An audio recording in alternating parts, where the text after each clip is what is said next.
midst of my trouble, I see joy.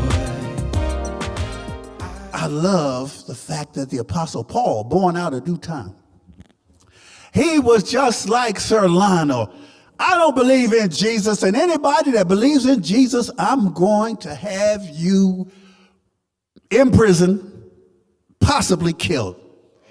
And he was on his way to Damascus on his horse, on his high horse, thinking, I'm in charge, and I'm going to run these Christians away. I'm going to destroy it.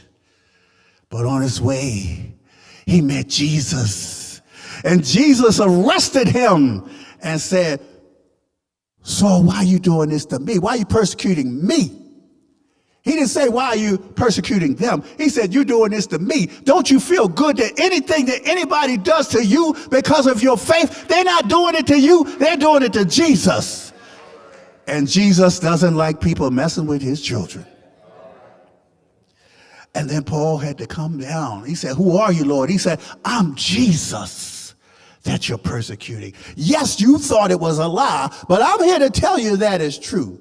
And I want to say to anybody who thinks it's a lie, I'm here to say that it's true. If you believe it's true, I want you to tell an atheist on the count of 3, say it's true. 1, 2, 3. It's true.